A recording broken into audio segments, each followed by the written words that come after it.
Bienvenue sur cette édition de Écho des Hirondelles. Aujourd'hui, notre invité n'est plus à présenter. Il s'appelle De la Misère Nzoyi, Nzambi. Non? De la Misère Averti Nzoyi. De la Misère Averti Nzoyi. Alors, il est en séjour à New York pour des conférences, pour des échanges et pour des rencontres.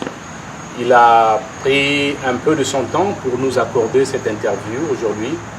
Alors, Monsieur Averti, bonsoir. Bonsoir. Comment ça va? Non, je vais bien, merci. Vous allez bien. Alors, rentrons dans le vif du sujet. Votre séjour à New York, comment est-ce que ça se passe? J'ai déjà été aux États-Unis pour la deuxième fois. Okay. Et c'est la première fois que je vis dans une ville comme New York, dans un quartier à majorité noire, je peux le dire, Brooklyn. Et je suis content. Je suis content de voir. Vous êtes content d'être à Brooklyn. Alors, rentrons dans le vif du sujet. Je veux réellement qu'aujourd'hui, nous puissions parler d'un volet exceptionnel du leadership, les réalités de terrain. Vous êtes aux États-Unis, vous avez été formé ici, vous rentrez dans vos pays, alors on attend à ce que vous puissiez produire des résultats et parfois on est impatient avec vous. Alors aujourd'hui, on doit se concentrer sur les réalités de terrain, les difficultés que vous rencontrez en tant qu'entrepreneur social, les difficultés d'ordre culturel. Alors, Monsieur Averti, est-ce que vous avez des exemples précis qui nous montrent que des leçons que vous apprenez ici ont du mal, en tout cas du mal, à être appliquées dans le terrain, en fait, sur le terrain africain ou plus précisément sur le terrain dans lequel vous travaillez en tant qu'entrepreneur social? Oui, je peux d'abord remercier pour avoir effectué le déplacement si loin de votre État et venir me rendre visite. C'est un plaisir pour rencontrer un jeune leader africain. Je suis très flatté. Et les freins, souvent je raisonne en termes de freins. D'accord. Parce que lorsque vous nous formez au niveau des États-Unis, nous avons eu cette chance d'être formés par des plus grands professeurs dans les universités ici.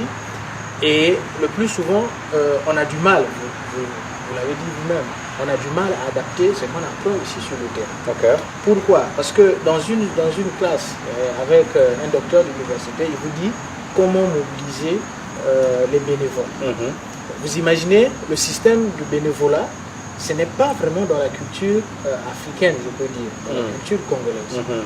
Appeler quelqu'un aujourd'hui pour qu'il vienne travailler d'une manière bénévole, donc un monsieur qui est pauvre, qui a du mal à se nourrir, et lui demander un matin de venir travailler, même si c'est pour l'intérêt communautaire, vous voyez déjà comment cela peut freiner. Nous suivons votre page Facebook dans les réseaux sociaux. Nous avions vu qu'un jour vous avez mobilisé les jeunes pour aller nettoyer l'hôpital du district de Bambama. Effectivement. Alors là, vous nous dites que... Oui, effectivement. Est-ce que vous avez des exemples concrets pour nous donner... Oui, en fait, lorsque je parle des freins culturels, en ce qui concerne le bénévolat, c'est un problème réel qui existe. Ce que vous avez vu à Bambama, c'est quoi? C'est tout un processus. J'ai commencé avec mon ONG en 2013. Et vous voyez que c'est seulement en 2017 que j'ai réussi à mobiliser les bénévoles. Ça prend beaucoup de temps. Ça prend beaucoup de temps. Donc c'est en fait, il faut d'abord travailler la confiance. Commencer à faire des choses, commencer à avoir de l'impact sur le terrain. Et comment travailler la conscience? Est-ce que vous avez des exemples? Est-ce que vous donnez de l'argent? Est-ce que c'est par des visites près des jeunes? En fait, c'est par l'impact sur le terrain. Parce qu'au départ, lorsque vous commencez, le plus souvent, c'est comme lorsqu'on veut créer une entreprise. Les premières personnes à contribuer, c'est souvent les parents. Donc parfois, on est obligé au départ de travailler avec de la famille, de travailler avec les amis. Et lorsque les autres, aux alentours, lorsque les autres voient l'impact, ils se disent, mais tiens, ça c'est intéressant, je vais aussi le faire. Donc les résultats parlent plus que les paroles. C'est bien d'aller vers les gens, dire, bon, faisons quelque chose de communautaire, c'est bien, allons-y, mais c'est mieux de commencer et les autres viendront comme pour vous appuyer. C'est exactement ce qui s'est passé au niveau de Bambama. Parce qu'il y a non seulement le problème culturel lié, j'allais dire, lié au bénévolat, mais il y a aussi un autre problème culturel lié à la sorcellerie. La sorcellerie. La sorcellerie. Pourquoi parler de la sorcellerie? D'abord, nous sommes nés, moi personnellement, je suis né dans un milieu réellement qui ne me permet pas d'évoluer et de prendre un avion et aller aux États-Unis.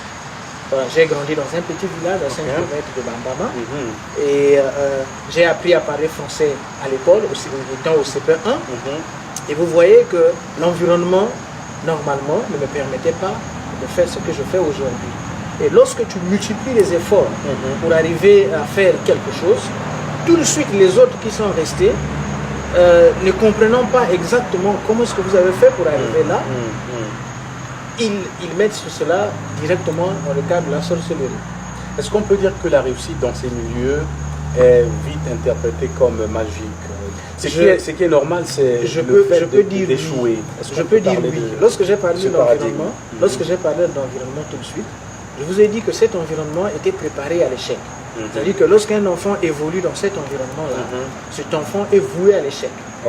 Oui, parce que pour viser loin, il faut avoir des exemples. Il faut avoir des modèles. Mais dans ces milieux-là, les modèles, ce sont des militaires. Les modèles, ce sont des enseignants. Il n'y a rien de mauvais dans ces métiers-là. Non, il n'y a rien de mauvais. Mais le problème aujourd'hui dans nos pays africains, c'est que lorsqu'on est enseignant, d'abord, il faut voir, je suis obligé de rentrer dans le cadre de l'enseignement, il faut voir combien d'enseignants ont des terrains, combien d'enseignants ont pu construire. Et aujourd'hui, lorsque vous voyez les enseignants qui ont des maisons aujourd'hui au Congo, c'est des enseignants qui sont rentrés dans l'enseignement depuis les années 86. Puisque c'est difficile aujourd'hui d'être recruté même au niveau de la fonction publique. Donc, c'est fait de telle sorte que quelqu'un ne puisse pas arriver à un stade. Par exemple, vous imaginez qu'en 2015, j'ai rencontré le président Obama. Moi, fils de Molokai, parce que c'est comme ça qu'on appelait Vous appelez votre village Molokai. Moi, fils de Molokai, me retrouver face au chef d'État le plus puissant du monde. Vous voyez que tout de suite, lorsque quelqu'un ne comprend pas que j'ai été à l'école, que j'ai commencé à faire du bénévolat, que j'ai travaillé comme directeur responsable de la communication d'une entreprise minière, les gens ne voyaient pas ça, parce que c'était en ville, j'étais en ville, et c'est maintenant qu'ils me voient, lorsque j'ai arrêté le travail chez MPD, lorsque j'ai commencé à travailler sur le terrain. Donc ils ne voient pas que j'ai été à l'université, que j'ai été formé. Le processus par lequel ce processus-là était inconnu du grand résultat. Et directement un matin, on apprend qu'il est aux États-Unis et qu'on l'a vu à la télé avec le président Obama. Est-ce qu'on vous pose des questions ou ce sont des choses que des gens disent entre eux? Est-ce qu'on pose des questions? Comment est-ce que vous avez fait pour arriver là-bas? En fait, ça c'est une bonne question. J'aime. Pour quelqu'un qui vit aux États-Unis, c'est une bonne question. Je ne sais pas si vous comprenez, si vous avez la même perception de la sorcellerie que moi, qui viens directement du village. Parce que, qu'est-ce qui se passe en Afrique? En Afrique, lorsque tu es sorcier, quelqu'un ne peut même pas t'adresser la parole. Donc, te poser une question sur ce que tu as fait, déjà, le fait même en fait, d'être vu avec toi, le sorcier, c'est un problème déjà pour le monsieur. Tu es sorcier, et lui, il vient vers toi, et il se met à te poser des questions, comment tu as fait? Donc, c'est comme s'il venait pour que tu l'inities à la sorcellerie. Donc, est-ce que vous avez des anecdotes? Est-ce que vous êtes arrivé? En réalité, les gens ne posent pas de questions. Est-ce que vous pouvez nous donner un exemple concret? Un exemple simple. Sur vous-même ou sur quelqu'un que vous connaissez? Mon ONG travaille en partenariat avec l'ambassade des États-Unis d'Amérique au Congo. L'ambassade fait une mission, avertit, on vient voir ce que tu fais sur le terrain. Nous sommes allés avec une délégation de l'ambassade des États-Unis à Bambama. Arrivé à Bambama, on a fait le point de tout ce qu'il y a comme problème. Nous sommes allés chez les autochtones, on a visité l'hôpital, on a discuté avec les responsables de la sous-préfecture pour voir qu'est-ce qu'il y a comme problème, qu'est-ce qu'on peut apporter. Au moment où je rentre de la mission, je remonte sur le cimetière, l'ambassade m'appelle à Brazzaville pour me mettre en contact avec le programme alimentaire mondial, avec les ONG, l'UNICEF et autres. Pendant que je m'apprêtais à aller à une réunion avec le PNUD, je reçois un coup de fil au village qui me dit que j'ai pris l'esprit d'un enfant. Donc lorsque je suis allé avec les plans sur le terrain, c'était certes c'était pour leur montrer, faire un peu le point sur les problèmes du village, mais j'avais pris un esprit que j'ai donné aux Blancs. Et c'était un problème, je me suis déplacé. Est-ce qu'on vous demande des preuves de cette sorcellerie n'a transaction? pas de preuves. Okay. C'est là, c'est fait. Il faut aller voir un marabout. Okay. Dieu merci pour moi, les marabouts qui sont allés voir ont vu le problème du côté maternel de l'enfant. Okay. Donc j'ai été en quelque sorte dédouané. Mais souvent, lorsque ces genres d'informations circulent, ça circule vite. Mais le démenti vient progressivement. Donc aujourd'hui, il y a des gens qui continuent à croire que je suis sorcier. Et comment est-ce que vous avez fait face à cet obstacle? Le meilleur moyen, à mon avis, de faire face à ce genre de situation, c'est toujours garder le cap, garder les objectifs et prendre tout cela comme... Vous êtes humain, vous avez des sentiments, vous avez des parents qui ont peur de votre... Oui, mais lorsqu'on est leader, lorsqu'on veut affronter les choses, je pense, à mon humble avis, qu'il faut avancer. Si Nelson Mandela avait eu peur de la prison, je pense que l'Afrique du Sud serait aujourd'hui sous le joug de l'apartheid. Donc je pense que les grands leaders qui ont changé ce monde ont affronté les difficultés avec tact. Ils ont affronté les difficultés avec beaucoup de stratégie. Et aujourd'hui, je ne vous dis pas que les personnes qui m'ont traité de sorcier hier, aujourd'hui me posent des problèmes. Voilà. Et lorsque tu leur demandes, tu leur poses la question, mais je suis sorcier, pourquoi tu me poses ton problème? Le monsieur te dit non, ça c'est le passé, oublie ça. Voilà. Donc ce sont des freins. La réussite, souvent on dit, la réussite est au bout de l'effort. Mais on ne peut pas faire des efforts tant qu'il n'y a pas d'obstacle. Donc tout cela, je considère cela comme des obstacles. Et ces obstacles-là me permettent de comprendre que je suis sur le bon chemin et j'avance. Alors, nous avons parlé de l'absence de l'esprit de bénévolat. Donc, c'est difficile de mobiliser les gens pour aller effectuer oui, c'est difficile, mais ce n'est pas impossible. C'est pas impossible. Alors, nous avons parlé de la sorcellerie comme frein culturel, spécifiquement culturel. Alors, est-ce que vous voyez d'autres freins que nous n'avons pas touchés? Le manque de l'esprit de bénévolat, la sorcellerie. Quoi d'autre vous rencontrez sur le terrain qui fait en sorte que votre impact ne soit pas réel sur le terrain? Je peux parler de la résistance au changement. Parce que le plus souvent, les gens sont habitués au statu quo. D'habitude, c'est comme ça que ça fonctionne. Et lorsque tu amènes une nouvelle méthode, les gens ont peur. Les gens se disent, est-ce que ça va fonctionner?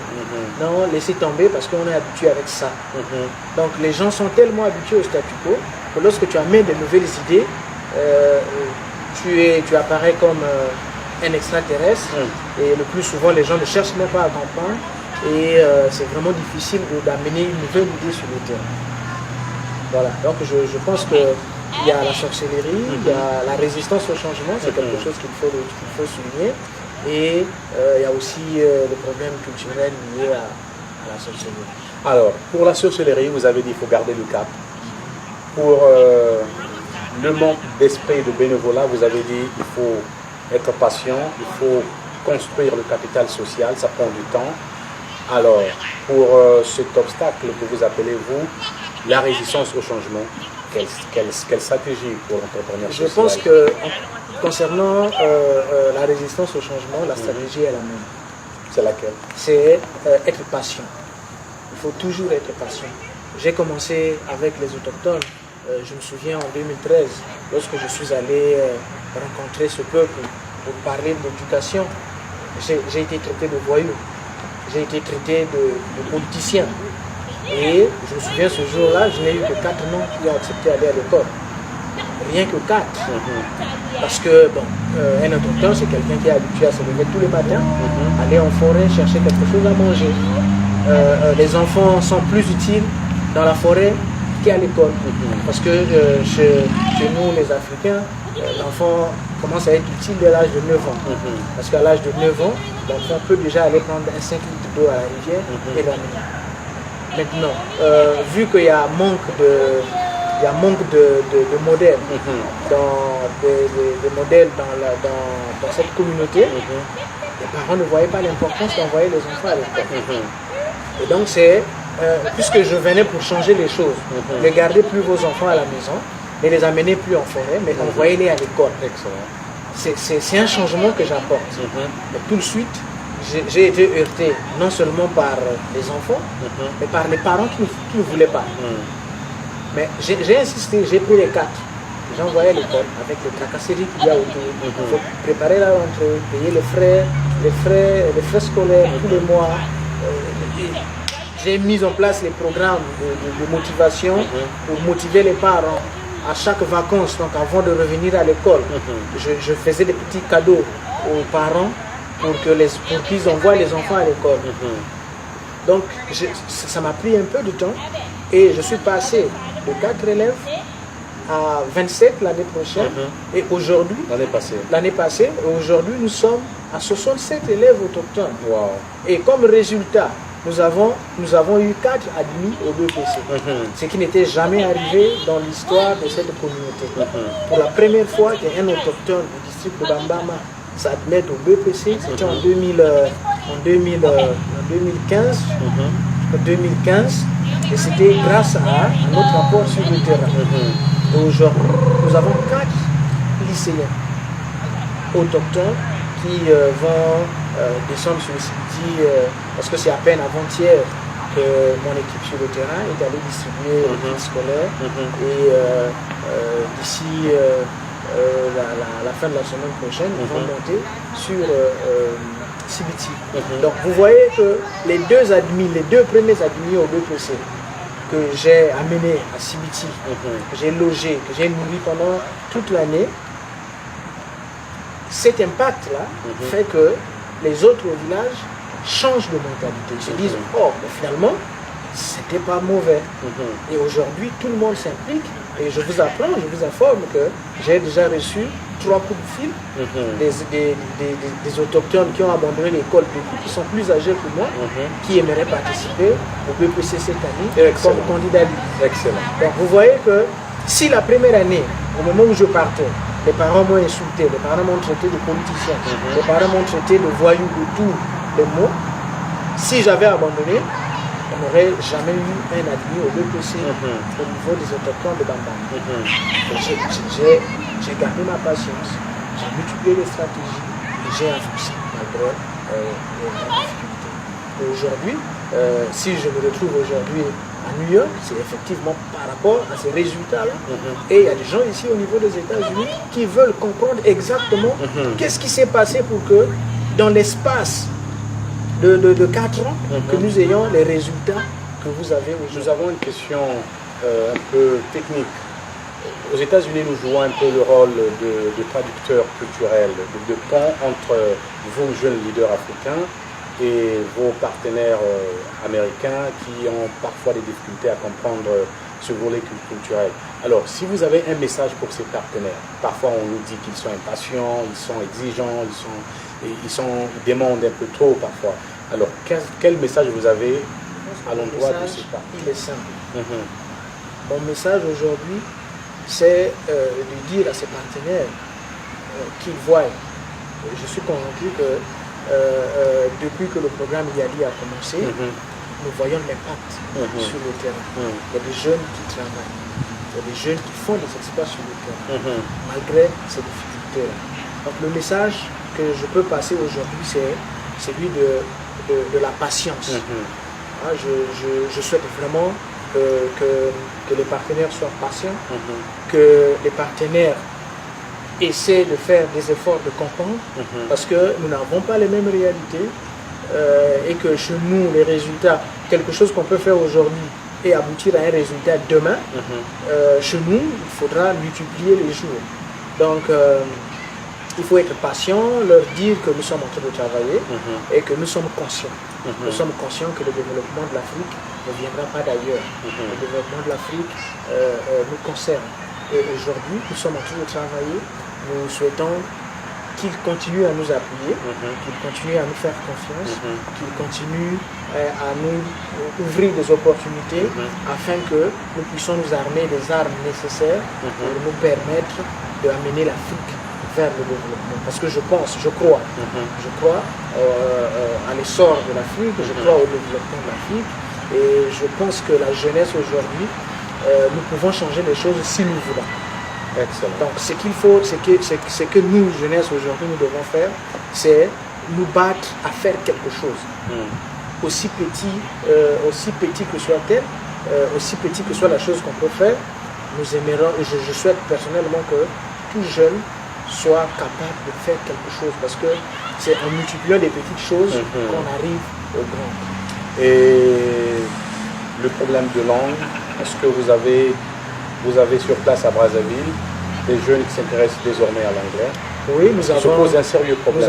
Nous avons beaucoup de jeunes qui s'intéressent à l'anglais. Et quelles sont les stratégies que vous avez mises en place? Et les stratégies mises en place, c'est qu'il y a des jeunes, il y a des jeunes Yali, il y a des jeunes Yali qui, après la formation, d'abord avant même la formation, avaient des petits centres de formation en anglais. Et lorsqu'ils sont rentrés, ils ont amplifié la création de ces centres. Et mon ONG a même un partenariat avec une ONG d'un collègue Yali.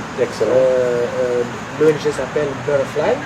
Et nous avons eu un partenariat avec Butterfly pour permettre aux élèves que j'encadre au niveau de mon ONG, une fois admis au bac, qu'ils intègrent ce centre de formation en anglais gratuitement sans payer un franc. Excellent. Donc nous multiplions aujourd'hui les efforts parce que nous pensons que pour s'ouvrir au monde, nous avons besoin de la langue anglaise. Et nous-mêmes, nous faisons des efforts parce que moi, j'ai commencé à apprendre l'anglais à la maison. Et je n'ai pas eu la chance d'intégrer le centre de formation. Mais je souhaite que la jeunesse aujourd'hui que j'encadre puisse apprendre à parler cette langue. Et déjà, ce partenariat permet déjà aujourd'hui, je pense, à deux élèves, deux étudiants déjà de mon ONG qui ont déjà commencé la formation avec Butterfly. Donc on va multiplier les partenariats avec les autres, avec les amis, former des réseaux et puis essayer de faire avancer les choses. Alors un mot de la fin, premièrement à l'endroit de la jeunesse africaine, deuxièmement à l'endroit de vos partenaires américains. Voilà. À l'endroit de la jeunesse africaine, je dirais tout simplement que le développement de nos communautés ne viendra jamais, et je répète, jamais d'ailleurs. C'est le développement, c'est notre développement à nous. Si nous sommes dans la situation actuelle aujourd'hui, je pense sincèrement que c'est parce que nous jeunes, nous n'avons pas pris nos responsabilités à temps. On a vu aujourd'hui le Rwanda est appelé la ville la plus propre, mais l'initiative au Rwanda a commencé dans les quartiers, sans l'initiative du gouvernement. C'est les jeunes, des habitants des quartiers qui ont décidé de mener des opérations ville propre. Chaque parcelle avait son jour spécifique pour nettoyer la rue. Et c'est parti comme ça. Ça a commencé dans un quartier, ça a gagné le quartier suivant et ça a gagné toute la ville. Et le gouvernement a pris les choses en main. Donc je pense qu'il y a ce genre d'initiatives que nous jeunes aujourd'hui nous pouvons lancer pour participer. Il ne suffit pas seulement de croiser les bras et attendre que quelqu'un vienne faire. Nous sommes la jeunesse, l'environnement nous appartient et je pense que tous les jeunes aujourd'hui devaient s'impliquer, faire au moins quelque chose pour faire avancer les choses dans nos communautés. À l'endroit de vos à l'endroit des partenaires américains, d'abord que je remercie beaucoup parce que ce sont ces partenaires-là qui ont permis que je sois ici aujourd'hui. Et j'ai lancé une collecte de fonds en ligne qui marche plutôt bien grâce à ces partenaires-là. Et à leur endroit, je dis merci. Merci pour la confiance parce que partout où je suis passé depuis que je suis arrivé, et les gens me saluent avec beaucoup de joie et beaucoup de bonheur. Ils sont contents par rapport au travail effectué sur le terrain. Et je leur demande de continuer à me faire confiance et que je ferai de mon mieux pour multiplier l'impact que nous avons aujourd'hui pour essayer de toucher plus de jeunes, toucher plus de personnes pour que les choses avancent. Alors nous voici donc à la fin de cette édition spéciale Écho des Hirondelles. L'invité du jour, Averti Nzoï de la Misère. Alors, Monsieur Averti, merci pour votre invitation. Très bon séjour au pays de l'Oncle Sam alors. Merci beaucoup. Merci surtout pour avoir fait ce déplacement. C'est un plaisir. Nous serons toujours là pour vous soutenir. C'est notre plaisir. Africa.